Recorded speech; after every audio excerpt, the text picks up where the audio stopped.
আখির নতুন এই পার্টি লুক দেখে তিশার চোখ এবার কপালে। এত সুন্দর লাগছে আখিকে এই পার্টি লুকে যে কারো চোখ ফেরানোই দায় হয়ে যাবে।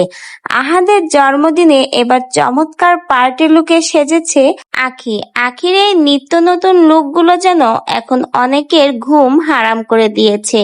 কেউ কেউ তো আখির এই নতুন নতুন লুকগুলো দেখে একেবারেই জ্বলে পুড়ে যাচ্ছে।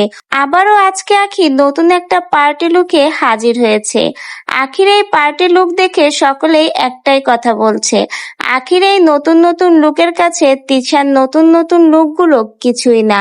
তিশা অতিরিক্ত মেকআপ দিয়ে মেকআপ পেতনি হয়ে থাকে। আখির নিত্য নতুন প্রমোশনের জন্য নতুন নতুন সাজগুলো এখন নেট দুনিয়ায় তোড়পাড়। সকলেই আখিকে এই নতুন লুকে দেখতে অনেক বেশি পছন্দ করছে।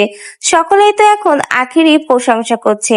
কেউ কেউ তো বলছে আখির এই নতুন লুকের কাছে আখির পায়ের ধারে কাছে এসে দাঁড়াতে পারবে না তিশা। তিশা যত যাই করুক কখনো আখির উপরে আর উঠতে পারবে না। সকলেই আখিকেই বেশি পছন্দ করছে। অনেকেই এখন আখির গুণগান করছে। আখির নতুন নতুন প্রমোশনের কাজের জন্য নতুন নতুন লুকে এই সেজে আসা ছবি ও ভিডিওগুলো দেখে সকলেই এখন একটাই কথা বলছে, তিশা যত যাই করুক না কেন আখির সামনে কখনো আসতে পারবে না। আখির যেমনই হোক নিজের যোগ্যতায় এই পর্যন্ত আখি উঠে এসেছে। আহাদ বা তিশা কারো সাহায্যের প্রয়োজন হয়নি আখির।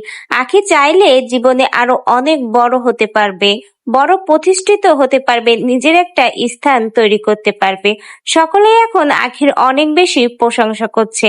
আখির আজকের এই পার্টি লুক দেখে সকলেই একটা কথা বলছে, আহাদের জন্মদিনে আখির সাজটাই সবথেকে ভালো হয়েছে। তিশা অতিরিক্ত মেকআপ দিয়ে পেতনি সেজে বসে থাকলেও আখির এই অল্প সাজে যেন আখিকে অসাধারণ লাগছে। তো ভিউয়ার্স, আখির আজকের এই সাজটা আপনাদের কাছে কেমন লেগেছে এবং আখিকে আপনাদের কাছে কেমন লাগে অবশ্যই আপনার মতামত আমাদের কমেন্ট বক্সে জানিয়ে যাবেন।